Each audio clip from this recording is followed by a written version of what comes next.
Hello, this is Jane Ryan, and I would like to introduce Mary Soper as a contributor to our discussion of the history of the Women's Center in Marquette, Michigan.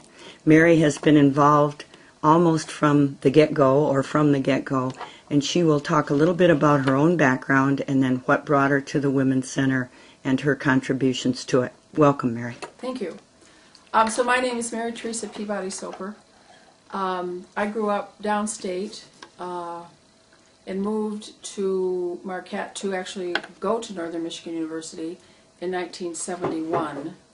I chose this campus because I had two small children. Their father had died 2 years previous, and we were all ready to embark on the ski hill here, and I needed to finish my degree. I had 2 years. I ended up with a degree in social work, in which I personally have used in a macro sense. I have done some agency social work, but I've done mostly public policy in a number of arenas, in the public as well as the nonprofit world within the state.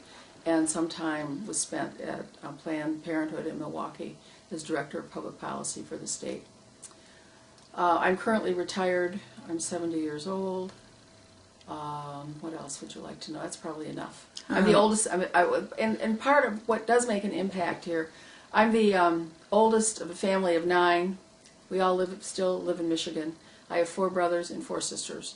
My mother was a feminist and activist, and my father just sort of looked at us all and just kept nodding his head and giving us the car keys. I grew up on apple farms in the state of Michigan. I was 6th generation grower. That's a long story that we don't need to get into, but as a result of that, my mother certainly attended the National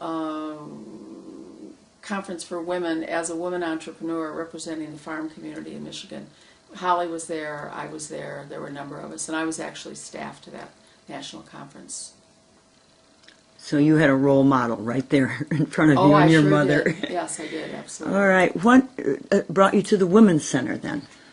Well, actually, my husband died in 1969. I had 2 children who at that time were 2 and 3.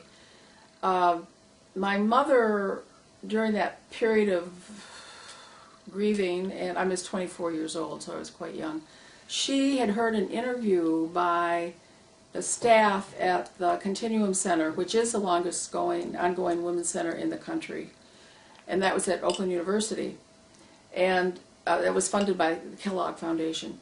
And she had heard about this program that they were doing. It was a 12-week program called Investigation into Identity, and she told me about it one day, and as a young widow, and she said she thought it would be really helpful for me to go through that program and, get a handle on what next.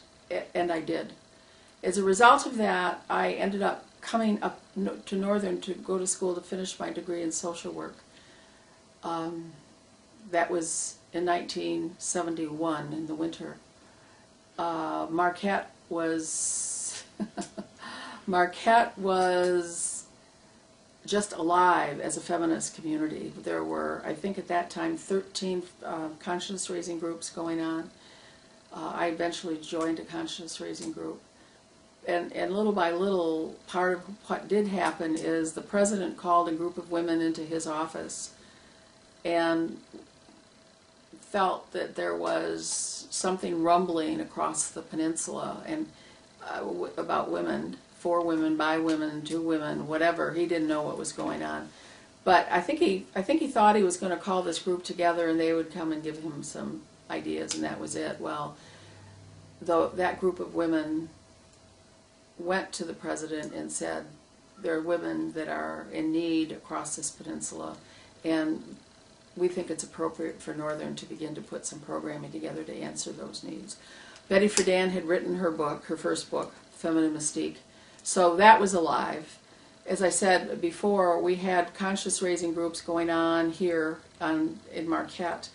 The First Now chapter, I believe it was the first in UP, had been formed in Houghton. And I can't remember exactly what was going on in the eastern end, but things, it was a reflection of what was going on in the country. But of course, being a peninsula, it felt even bigger and more here because we're such a small, and everybody knew what everybody was doing. So that's how I began. The first, I think it was actually attending this gathering. There actually was a formal conference. It was a conference. It was held at the Holiday Inn. There were women from all over the UP, but the strongest delegation came from Copper Country and from Marquette. And as a result of that day together, it was really I don't know if mandate is too strong a word. I don't think so. It was a mandate back to Northern to do something. And they picked up on it. There was support. I don't think they were real happy about it because a number of women actually had to, when they presented these findings or this result of the conference to the president, there were a number of women that actually resigned. Very powerful women resigned that task force because they were not being paid attention to. That really got attention. And that's when things started to happen on campus. Excellent. And what was your personal follow-up? Were you still taking classes? Oh yeah, I was always taking classes. I hadn't graduated yet, but because I had been through a women's center downstate and had been trained by that women's center to do group leadership, I had a really strong sense of what to do and how to make that happen. And I eventually, at that point, Phyllis Griffith had been appointed part-time as the first director of that women's center. Gail Griffith. Yes, Gail. Thank you, Gail. And it became, Holly was teaching some classes, and there were a number of other women teaching classes. Jeannie Elder was teaching. She was a real strong feminist. There were lots of people. But Gail was heading up this effort, and I think she and I talked, and I finally walked over to Dr. Jackson's office. I remember it was on the third floor of one of those old buildings. And I'm just a student, right? I'm trying to get through school. I got these two little children I'm raising. One of my priorities was be at that ski hill as often as I could be. And I also had two sisters living in town too. But so I walked into Dr. Jackson's office. I had an appointment. And he was continuing education. He was head of continuing education at the time. I walked into his office and I thought, what is this going to be all about? But he listened very, very strongly to what I talked about in terms of how the training.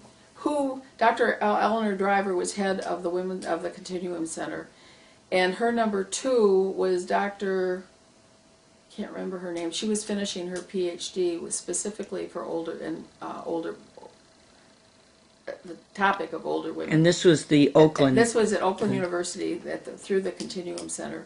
Dr. Jerry Self was at the counseling center, psychologist, and he was one of the big consultants. And those three masterminded this program of working with community women in the beginning programs of investigation into identity. So Dr. Griffith here? No, Jackson. Oh, Dr. Jackson. We talked about how Continuum Center was set up and how it was structured. He took notes, and ultimately we, Gail, a small group of people, started working with some of the counselors at Northern to form a training program. In those days, the training lab concept was still very vibrant. Art Walker, Dr. Walker was there, and Dr. Jeannie Walker, they were both there. There was a strong group of trained counselors over at the Intermediate School District. They volunteered to help with us, so we pulled this cadre of trained psychologists together and figured out how we could adapt some of the material that was going on all across the country to train women through this, at that time, part-time women's center at Northern, to then go out into the community and work with women however that would happen. You filled in a blank in the other interviews in knowing how that connection for training, and that there were guidelines, there were formats going around, so you didn't have to invent the wheel, but you had to. We had some incredibly talented people. Both of the Walkers both had their PhD, and they were doing trainings all over this country. That was in the days of CETA I don't remember, CETA. That was a work training program. I can't even remember how it all worked. But they were training people on campuses and communities all over the country. It's like, well, do you think we might want to do some of that here in Marquette? Dr. Victoria Gamber had just finished her PhD in spiritual psychology in the East Coast, and she brought that element into it. And she's just a force to be reckoned with then, but currently, now, many years later, as she has put her practice together, that's an international consulting practice. And there were others like that. Gary Ebrick, who still lives in Marquette, he was very involved in that. And there was a couple other people from the intermediate school. John Argyropoulos was very supportive. Paul Kimball was very supportive. So you took what was going on at the intermediate school district and blended that with what was going on at Northern, and then we looked at what a program that had been very successful at Oakland, and we just put it together. It worked. Excellent. And I see your role is quite key, and this is what astounds me about this whole thing. In locally, the right people were there at the right time, like Gary Walker, who was just interviewed. He was open to suggestions in the prosecutor's office about abuse that all over the country people were not open to that. But we didn't start with the abuse issues. No, Those I realize. eventually came. Right. But the whole community, and that's a good example using Gary Walker. I mean, the community was so primed and so right, and so many women from all aspects of the community were, as I said, involved in consciousness raising groups. So the consciousness of this community was raised. I mean, when you had Sally May run for county commission, and you had Jerry Grant, not Jerry Grant, Geraldine Defont, and all the rich history that she had, and Holly and a variety of other people that were running for office. I mean, women weren't just sort of doing it. They were doing it publicly. They were being elected. They were being out there. They were on the front page of the papers every day, and they were on Channel 6 every night, and 13, and then they were called on to be regional and statewide speakers on a variety of topics. And then we would also bring powerful women into this community to form, to talk about their issues and what they were doing. So Marquette was a trendsetter. It was very, very exciting. It was cool. Pulsating. It was pulsating.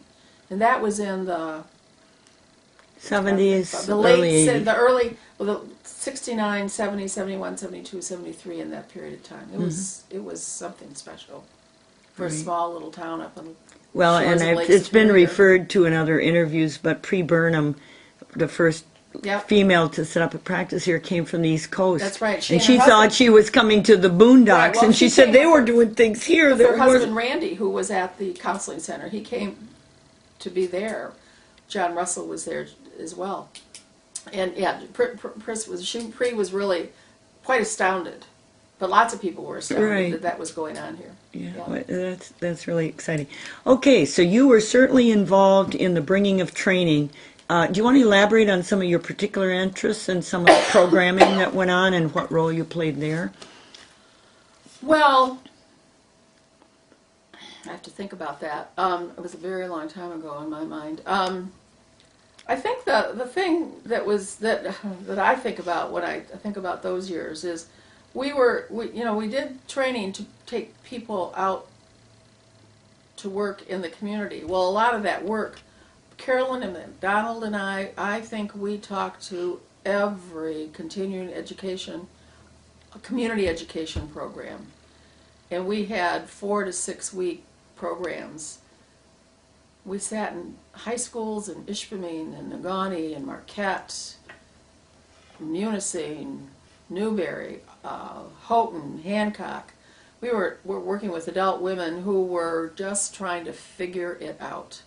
They were back in that, we read about that now, and it was very real. It was like, okay, you graduate from high school or college, and you maybe work a bit, and then you get married, and you have children, and you set up household, and then it was the question of what next? What, is this all there is? No, this wasn't all there is, but what did that really mean? So Carolyn and I, we used to turn those chairs around in those classrooms and 7 o'clock at night and form those circles, and women of all ages, from 22 to 75 or 80, would sit there and talk back and forth about their life experience and what they were doing or were not doing. Whether they were frustrated or not frustrated, whether they thought about going into business or whether they thought about going to school or whether they thought about whatever. All those secret thoughts had found a place in that circle to be discussed. Good We cheer. just did that. Did you do that purely as volunteers? Yes. That's the other thing The that whole thing was come volunteer through. effort. I know the people There that was- cared enough There to was put a, out like that. There was full-time. When Holly came as the second director, first full-time director, she was already adjunct faculty, I think. I think she was adjunct. She was paid, and the first counselor was Judy Russell. I think she was paid half-time or three-quarter time. There was a secretary, a support person, and I'm not sure they were full-time either. And then there was this, I mean, the whole thing was run on volunteers. There was staff that was volunteering, sort of secretarial support staff in the office. We had all these people that were going out, men and women, going out to work with the classroom, high school classrooms. They were all volunteer.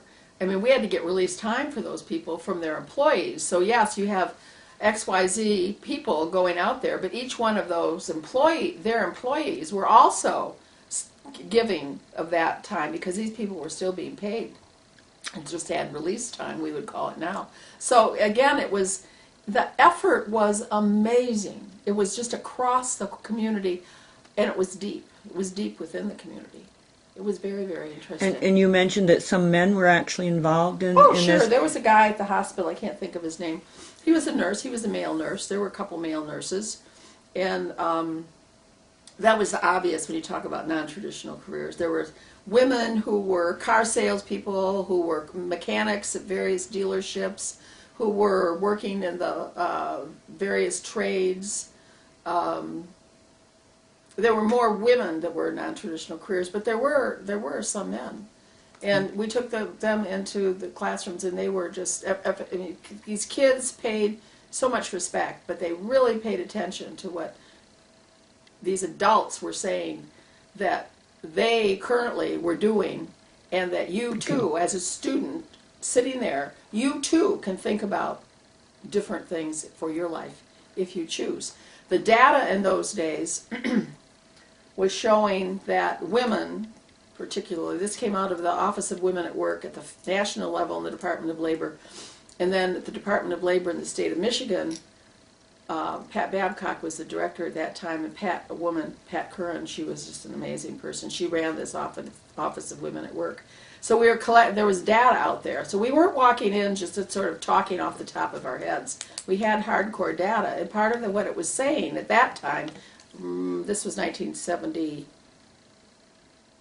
73, 74, that the typical worker at that time would be changing their careers at least not sort of reshaping, but changing their careers 3 or 4 or 5 times. So when we went to talk to parents, grandparents, I got great-grandparent stories. When we went to talk to them, we're going, this is what's happening now. So when your daughter, your son, your grandchildren are out in the world of work, they have to be adaptable, because that's what our future is telling us. That was the future we were talking about in 1973. Look at where we are right now in 2015. Incredible. I mean, we can't even talk about the jobs that are coming up in the future. We for don't these know kids, what 'cause they we don't know are what yet. They're going to be. Yeah. So it's we're going back to, you have to be adaptable, you have to be flexible, you have to know how to work in a team. Yes, you have to know all the specific things too, but you've got this whole thing that. So we were talking about that from our little women's center in Little Marquette, Michigan. In the 70s. In the 70s. Yeah. Yeah, it's only proven out. And my granddaughter, one of my granddaughters, who now is 20, I think she's turned 20, she went through Marquette schools. She hated school, really, really hated school, just really hated it. and didn't want to go to college. But guess what she's doing? She's a journeyman electrician. She had no probably idea finds what work. her grandmother was talking about in those years, but that's what she's doing. So It's a wonderful example. it's just Yeah. it's just genetic, maybe, I don't know. Right, Yeah. right. Those days were exciting. Yes. Okay, so you were going out into the community. So yeah, we had this team, and we eventually got funded for that. The Upper Great Lakes Regional Planning Commission, which I'm very fond of because ultimately I went to work at the state and worked very closely with all of them. And this is a consortium of the northern part of the country, northern Wisconsin, the Upper Peninsula, and northern Minnesota. They were a government that mostly came from the governor's offices, but they were charged with economic development in this northern region of the country. It was a federal program then. That was really state. But It was state money, 3 states coming together, but they had access to put federal monies into place for a variety of economic development issues, infrastructure stuff. Well, they knew about the Women's Center, and I never actually really asked why they funded us. We were writing proposals like crazy all the time, and so we submitted a proposal to them to put this Center for Non-Traditional Careers for men and high school men and women together, and they funded it. They funded it actually quite nicely for a year, and I ran that program. So that allowed me through the Women's Center. So I had a staff position at the Women's Center, and that allowed us to really spend full time putting these teams of people together with all the stuff you had to do, getting work release, et cetera, coordinated each of the school deals and the classroom teachers to bring these teams into the classroom, which we did, usually teams of 3 or 4. And while they were working with the students and teacher in the classroom, I would do an in-service with the Board of Education members talking about the data. I mentioned it a little while ago. This is what the data is showing. This is where these students are going to be. They are going to have to be flexible because their jobs are not going to be static. You are not going to go work for one company and then there'll always be a job for that student's lifetime. No, no, no, no. And what was your motive in working with the boards, that they would then That they would integrate it? understand that their curriculum had to reflect the coming changes. So they were getting these high school students ready, either many of them to go to college, but many of them to go right into the work world, that they had to have an understanding that things were going to be changing as they students were growing older and moving in one job or another, that they would have to be ready and to adapt to the changing job market. And as you said a little earlier, it's so now. Right. The very same thing, Right. different subject Well, areas, but that's what we were talking about. We were talking about the future, and that is, and will continue to be the future in this country. Okay. I mean, this is way before the economy failed, et cetera, et cetera. But we're still talking about a mining community, and they've always talked about the natural resources were going to be mined out. Well, we still hear that conversation today, but they're still going. But you have to have a college degree to get into that mine. Back then, you could get in with a high school degree or knowing somebody, because your uncle and your grandfather, et cetera, et cetera. It doesn't work like that anymore. You have to make decisions right the worker is making decisions right at the moment when they're needed. You don't go to a foreman or somebody to make some of those decisions. They have to be made right now. So you have to have a grounding and the confidence to do that, which is a lot about what we talked about back then. Mm-hmm.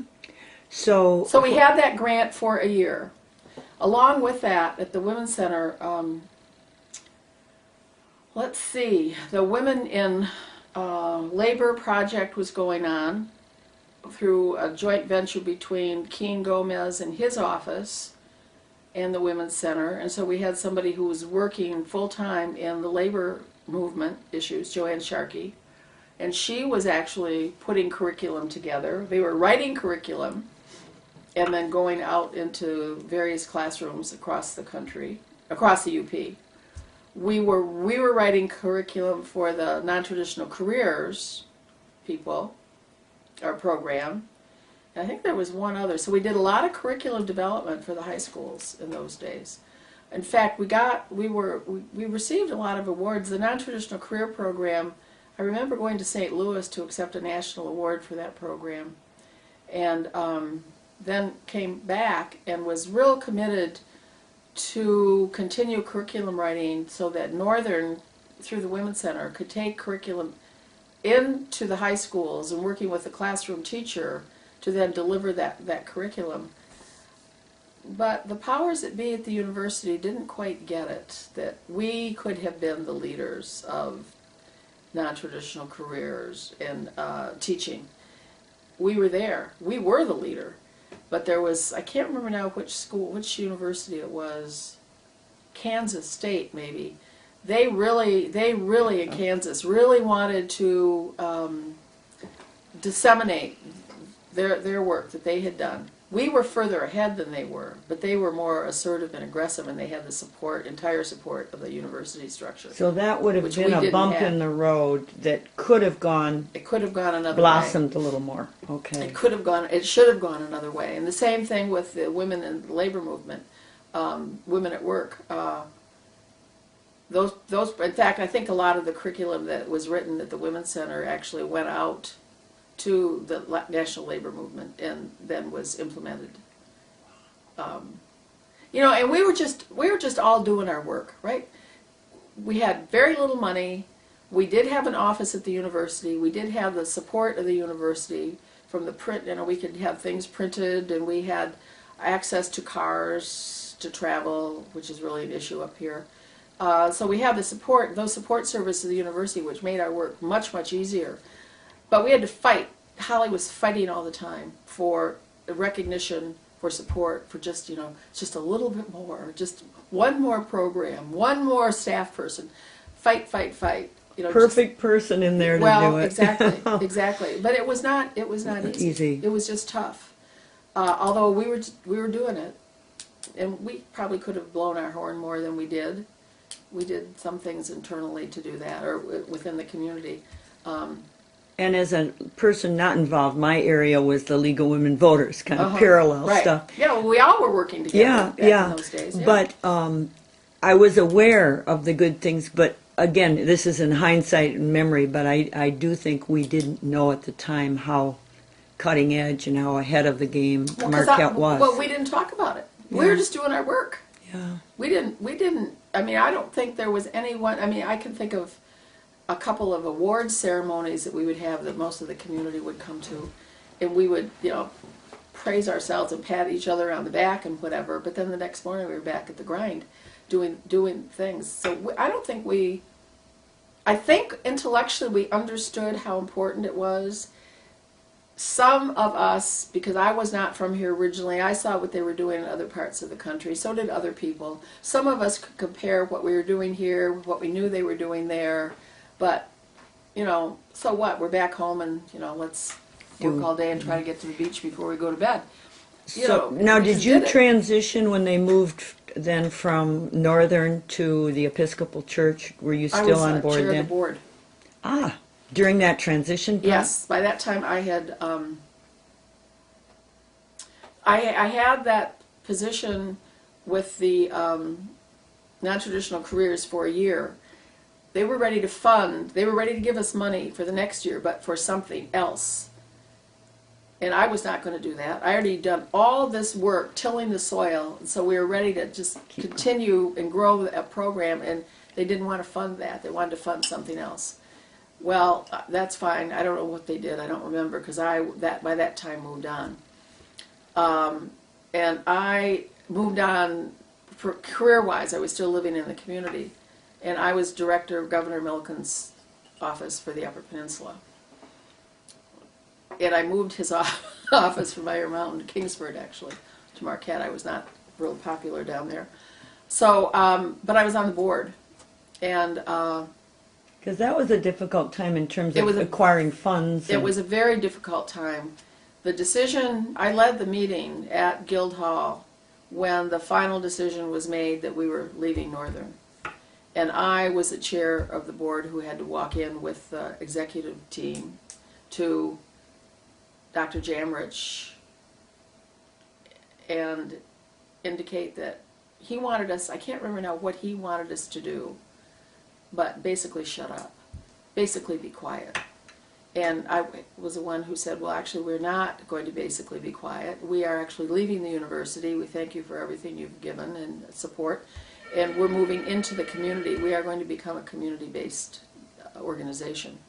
Well, it was very scary because moving into the community, we didn't even own our desks or our chairs or our wastebaskets, so we didn't have anything to carry but our files.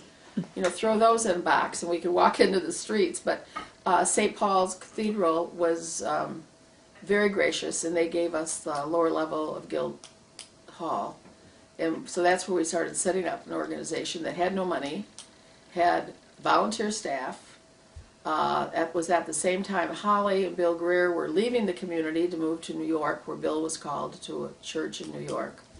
So we had, in fact, I remember this was literally one of the scariest things that happened in my career. We were interviewing for a new director, and we'd had a number of applications. We was the the personnel committee and the executive committee of the Women's Center. And there was a person, I don't remember who this woman was, but there was a person that came through town, literally visiting. I mean, she was just like on her way to someplace else, but had read the papers or whatever, and saw that they were looking for a new Women's Center director. So she applied. She had a fabulous resume. I mean, it was written in gold. Everything we needed was on that resume. She had done it from, I think she was downstate Michigan, but she may have had some other states that she'd worked in as well. So we interviewed her. Excellent interview. This woman was really very impressive.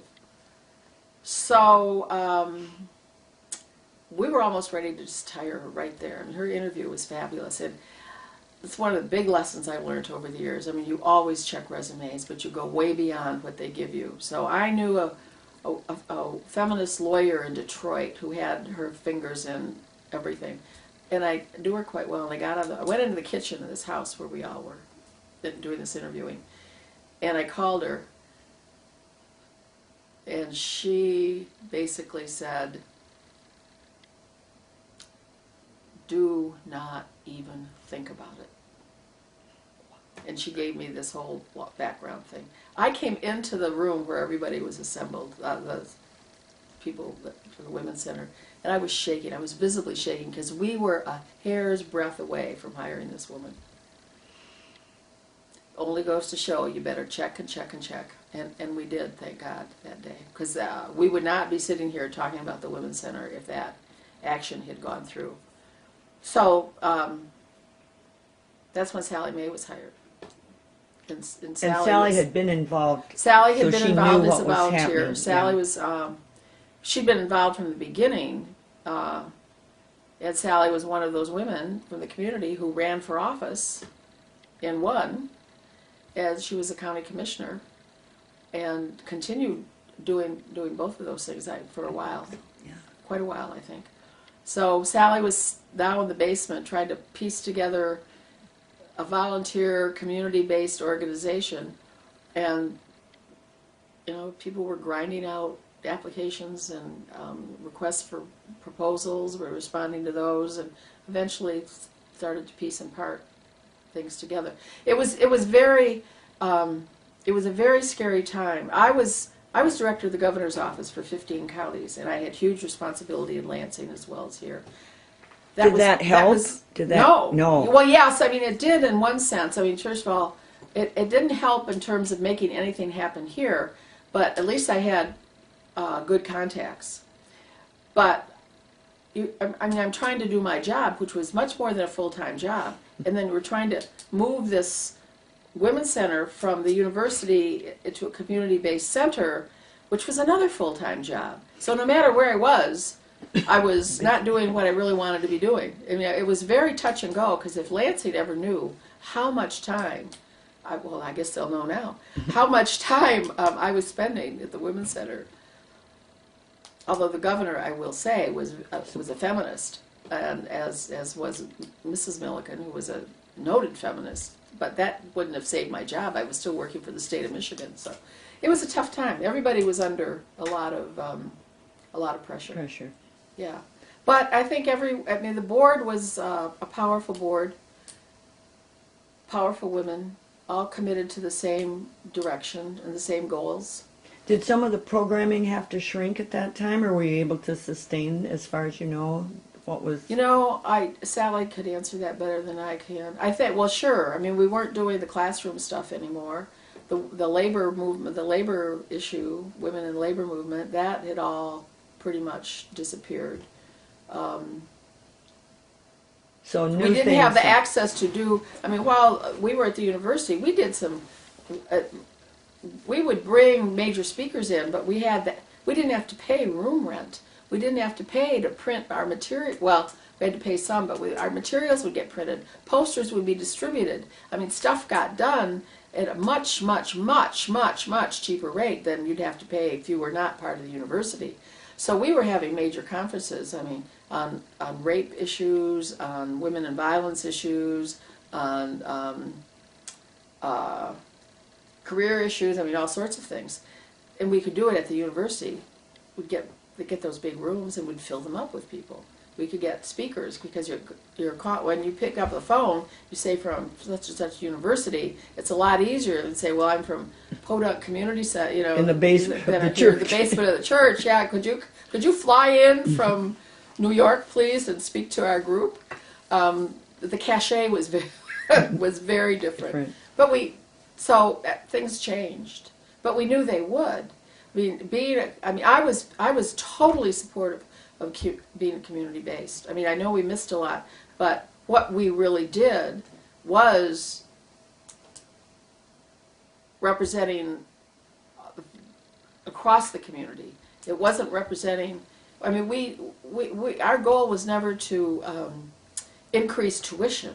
Our goal was to increase women's understanding of choice in all aspects of their lives. And several of the others have mentioned, and you're alluding to that, it also had women who might never see themselves in a university setting and not even want to go into an administration building, were willing to come to a church. So you drew in a whole different cohort of women, which was probably really a plus. We really did. And, I mean, there were, well, I can't speak about it from here, but I can talk about it for International Women's Year, but in this part of the country, women who had been beaten, women who had to stay in a relationship that wasn't working because of financial situation, finally understood that there was a supportive group out there, or in their community, that would help them move into another area of their life, another aspect of their life. But maybe they were going to have to go back to school. Maybe they were going to, and that could have been just going to finish high school. That could have been going to continuing education classes at their local schools. That could have been walking into campus at Northern, which served in the Upper Peninsula as a junior college as well as a four-year institution. That could have been going to Bay. It could have been going to any place. But they knew they had the support of this huge network, people they might never ever know, but psychologically and spiritually and socially, there was this place that was going to help them do that. And we have interviewed a couple of those women. That's right. I'm sure you have. That made so much difference in women's lives. Yeah. And their children. Women and children. I mean, it really is what it was all about. Everybody benefited. Everybody benefited. The community benefited from some of those skills. Okay. So now I'm moving on. That's chronologically. Fine. When they finally bought the South Front Street place, were you still on board? I know you've had a lot of different career moves. Were you still involved? No. No. Okay. No, I had moved on to other things professionally, and I wasn't living here at the time. I always sort of knew what was going on because I had property here and I had family here. But no, I was not involved with that. So now you're living back in Marquette now? Yes. And I retired back here. Okay. And there were other periods of time where I came back. I mean, I came back, and I'd have to look at figure out what years they were, but I was recruited back to the community to do some marketing for the Convention Visitor Bureau, the city of Marquette, and the university when the Dome, during the, and just to bring more marketing experience into the community, make it click at the outside, in the outside world. And then I was vice president of Northern Initiatives for a number of years and a variety of other things. So I was in the community, but not real involved in Women's Center activities. Center. Okay. Have you resumed any level of activity at this point, or are you? I know you're watching. when I came back, there was a effort going on to try to. I don't know exactly what they were trying to do. They were trying to figure out.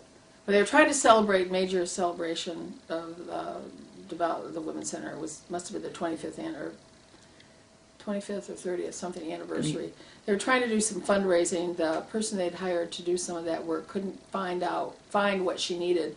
So I put together a group of founding women, and we did some brainstorming with their consultant, and did, there's about a year and a half of stuff that. So you're still bringing your organizational skills to bear. And what I've noticed as I've learned and interviewed people, with the downturn in the economy nationwide, the programming, the grants that could have been gotten, they just aren't there. So the struggle continues to just basic funding. They're not there for anybody. It's not that it's not the Women's Center. It's just they're just not there. I personally, when the Women's Center made decisions to put all their efforts, to pull their efforts away from the other community-based kinds of things and focus on abuse, women and children, that was not where my priority was. It's not that I didn't think it was important, it's just I was much more concerned about the community-based, across-the-board women who needed support to make some decisions to move forward in their lives. And I thought that we had established an incredible track record for that. And when I saw all that erased, I just didn't support what the Women's Center was doing. I felt they'd thrown the baby out with the bathwater. There was money there. Money could have been found. There should have been money, well, I'm not going to speculate. There was money available, but you had to go after it. It was probably tough to go after. But I had moved on. I mean, I had moved totally into public policy, well, which and is where I spent this the majority of my career. Yeah, and this is comes through that as funding decreases, then you make choices, and it depends whose favorite program. Let's be honest about this. I had 2 children to raise. The Women's Center was never going to pay me enough money to raise my kids and put them through college.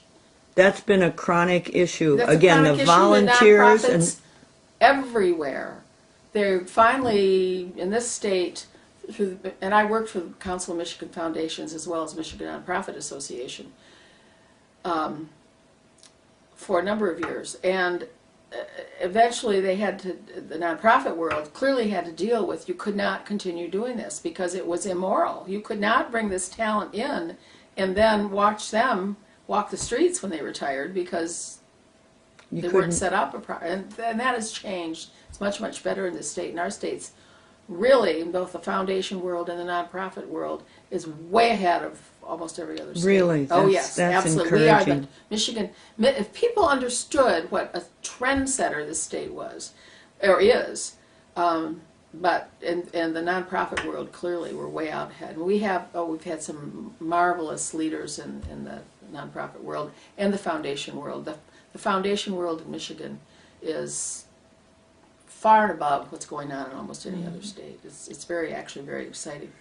So I got involved in other places, but there was, so that's where I just moved into other arenas. Yeah, and they've had their significant bumps in the road, but I think again what comes through, and I'm sure you would agree, is those founding mothers, the Holly and whatever, had to be brought back to rescue at a certain stage of the Women's Center, and they've done it. Well, so your passion comes through everybody. It's just the issue incredible always, to me. when you're in any organization or in any family, the issue is always succession. And if you're not grappling with, if you're not thinking about succession, who's going to be the next leader? where are they going to come from? How are we going to continually train our staff and update the staff skills and expertise, give them the experience they need to be able to move to the next level? Succession is always, always critical. Typically women haven't thought about that, really. And I can speak to an organization I'm in. Same thing. Two, actually. That's why the League of Women Voters folded. We kept recycling women, and then when we were gone, people said, well, why didn't? Well, we had worked for several years to recruit younger women, and they were busy doing their careers, and there are trends again. That's the thing, and one of the big trends in the nonprofit world is volunteer. The whole volunteer movement, the whole volunteer world across the board has changed because the economy has changed. Because for lots and lots of reasons. So to get a volunteer corps, you don't get them and keep them for years and years and years. You get them for a project, if you're lucky, maybe two. But it's got to be short term, and they have to be well trained, and they have. I mean, everybody works today. Yes. Very few people have the luxury. This is and I'm in support 100% of everything. Well, not 100%, but the feminist movement. But to me, that does come back to haunt us, that we've gotten women into the workforce. Our economy has developed to depend on the women as well as the men in a couple situations. So these women are exhausted from their day's work, raising their kids. They don't want to go to a meeting. That's right. Where in my day and age, we loved going to a meeting and talking adult talk because we were basically at home with our kids, which we enjoyed. But we needed some of this brain That's right. stuff. That's one of the reasons the whole movement came together. But then the other part of that, there was an interim period of time when you looked at all the data in a traditional home, mom, dad, children at school, dad working, whatever, mom going to work the second job. Suddenly you have to have another car, you have to have daycare, you have to have a wardrobe, and you have to keep that wardrobe up, usually. Up here it's not quite as bad as it is in the bigger cities. But suddenly, when you look at the numbers, it's costing more for that second job to happen and to maintain the household. So really, the household's not making any more money if mom had been staying home. Now that was a small period of time. Then the whole economy tanked. Women were able to oftentimes get jobs when the men had been laid off or fired. So I mean, the point was, I think at the very beginning, was there's a whole financial picture that's constantly changing, and one of the reasons, I mean, the job market's changing, the needs in the job market, the technology. We had no idea. I mean, we were using a typewriter back there and hand cranking and suddenly, I just got a piece of equipment for my kids for my birthday. I have no idea how to use the thing. I've got to go hire somebody to teach me. I mean, we're just moving so rapidly, and women, high school girls, junior high school girls, boys, get ready because you're going to be riding this wave. That's what we were really in the consulting service. Get ready because this is what's going to happen to you. Mm-hmm. And they weren't getting that same message at home. That's part of the problem. Yeah. Yeah. Now I'm going to bring toward closure. Sure. What would you like to see happen with the Women's Center? Do you care? Do you think we still need the modeling and getting into the schools? Do you? What would you? I don't know. I know from interviews that they do still feel the focus on protecting women in abusive situations and in rape situations merits. Well, they've helped, but it doesn't go away. I think that's the wrong model, totally. Do you? I think we need to be talking to every football coach, every basketball coach, every coach of any male team, and those people need to be solicited, not quite the right word, solicited to work with their students in this behavior is not okay. It's not going to the women, it's going to the men who are beating them up. Okay. It's going to the men who are withholding money for the household to run. It's going to the men who whatever, think that they can get away with this stuff. We have television shows that support that every single night. We have movies at that theater, every theater across this world, that's supporting male strength to put women in their place, quote unquote. It's not going back to the women. The women already know this is happening. It's like making consequences. High school kids, high school men who are doing inappropriate behavior, college kids that are inappropriate, well, arrest them. Put them in jail. What are the consequences? There are none. We hear every night on the news, we hear how we're smoothing it over for these educated guys who are doing inappropriate things. That's where the prosecutor felt. That's where I get really angry. I get really, as you can tell, passionate. we're doing it wrong. Well, I think we, based again, I'm quoting and pulling together based on what the prosecuting attorney said at a point in the 70s, where they didn't even have law enforcement willing to bring the consequences to bear on the cohort that are abusing women. So that needed to happen. But that, like you are pointing out, that's just one segment, and we're not hitting the younger people, the young men. No, the society is still. So you would like to see a focus on that? I think we need to be going to Hollywood. We need to be striking and protesting movies that are showing that. We need to have, where we used to have women down at City Hall when this was going on. We need to be.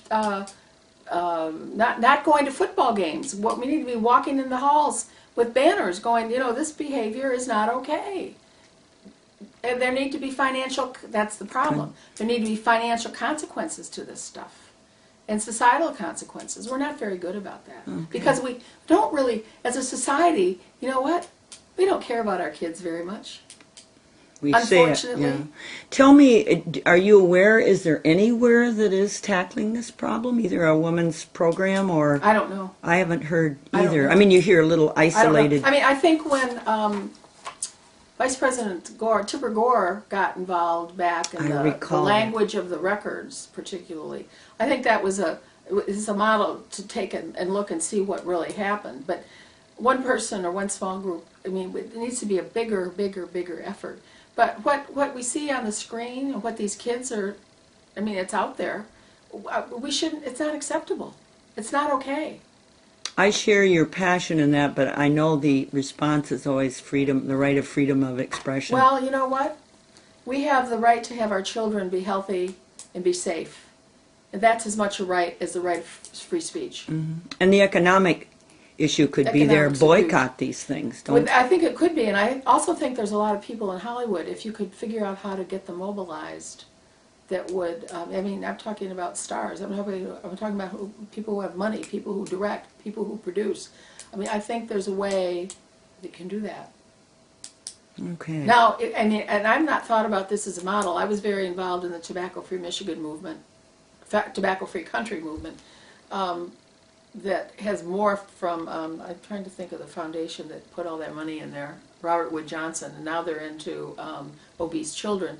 But there's a model that's been put together statewide, state by state across this country that has worked for smoking issues. That could work. You could go back, you could look at that as a model of how to impact society at the place where it makes difference for the safety of, it's not just our female children, it's our male children as well. The model about bullying could be taken a look at, and that is part of this. That's kind of a beginning. It is a beginning for this. I really think that's, and it has to have a monetary consequence to it, because that, unfortunately, is what most people hear. So that is an issue. So have you thought about coming out of retirement? No, I love what I'm doing. I'm in my garden all summer. I travel in the winter. My 20-year-old daughter, my 70th birthday was the other day, and my 20-year-old daughter, who's the journeyman electrician, journeywoman, I don't know what they call them, sent me a note, and she said, "Oh, ma'am," that's what they call me, "Oh, ma'am, so exciting, you're 70, and you've got the whole world to conquer." And I thought, oh my God. I wrote her a note back and I said, "I've conquered the world I need to conquer, and I'm here to support you as you conquer your world," and that's right where I am. Excellent. Well, it's a good place to be, and I thank you for sharing your time with us. You're A welcome. very important contribution to what's happened in Marquette and the Women's Center. Thank you, Jane. Thank you.